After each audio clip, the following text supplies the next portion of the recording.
Hello friends. आज हम आज हम कोर्स ऑफ स्टडी के बारे में जानेंगे कि कोर्स ऑफ स्टडी को कैसे हम परिभाषित करेंगे।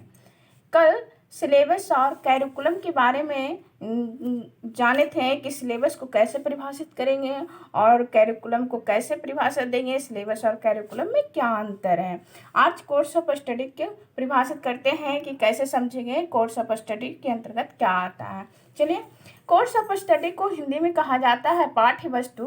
Course of study covers total of subject regarding particular course in details with सब subject divided by appropriate marks। पाठ्य वस्तु जो है, पाठ्य वस्तु उन संपूर्ण विषयों एवं उप विषयों का संग्रह है जो परीक्षा के दृष्टिकोण से प्राप्तांक में बटे होते हैं। पाठ्य वस्तु जैसे कि हम एग्जाम्पल ले लेते हैं। सिलेबस कल हम बताए थे सिलेबस के अंतर्गत क्या आता है। सिलेबस में एडमिशन लेने से लेकर परीक्षा फल तक जो विवरण किया हुआ रहता है उसको हम सिलेबस कहते हैं। इस तरह से सिलेबस का एक पार्ट है।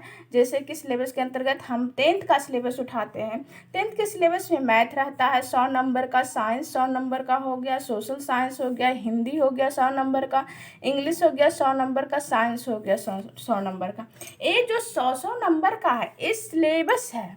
ये क्या है? सिलेबस है। लेकिन कोर्स ऑफ स्टडी को कैसे समझेंगे? अब सिलेबस के अंतर्गत हम हिंदी ले लिए, एक सब्जेक्ट हमारा हिंदी हुआ। हिंदी के अंतर्गत जो पार्ट बटा हुआ है, गद्य 30 नंबर को पूछा जाता है, पद 30 नंबर का रहता है, उसमें व्याकरण रहता है 20 नंबर का, रचना रहता है 20 नंबर का। ये टोटल जो मिलाकर 100 नंबर हुआ। ये जो गद्य, पद, व्याकरण, रचना, ये जो हिंदी का पार्ट बटा हुआ है इसी को उप विषय यानी कोर्स ऑफ स्टडी इसी को हम कहते हैं, उप विषय भी कहते हैं। इस तरह से दूसरा साइंस का लेते हैं। साइंस में जैसे फिजिक्स 35 नंबर का हो गया, केमिस्ट्री हो गया, बायोलॉजी हो गया, सब का नंबर बटा हुआ है और ये तीनों नंबर को जोड़कर 100 आया। ये कोर्स ऑफ स्टडी के अंतर्गत आता है। इस तरह से हम कई एग्जाम्पल ले सकते हैं। संस्कृत में ही गद्य, पद, व्याकरण, रचना अलग अलग भागों में 30 नंबर 20 नंबर में जो है बटा हुआ रचना 20 नंबर का, ये सारे मिलाकर 100 नंबर हुआ। यही है जो हमारा कोर्स ऑफ स्टडी है, कोर्स ऑफ स्टडी।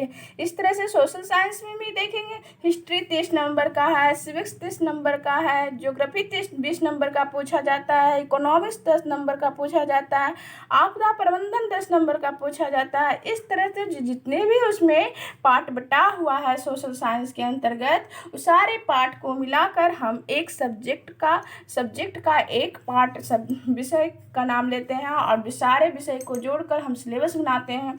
सिलेबस के अंतर्गत आ जाता है और जो सब्जेक्ट का जो पार्ट बाय पार्ट हमें एग्जाम में पूछा जाता है उसको हम कोर्स ऑफ स्टडी कहते हैं। शायद सबको समझ में आया होगा कि कोर्स ऑफ स्टडी के अंतर्गत क्या आता है। Thank you.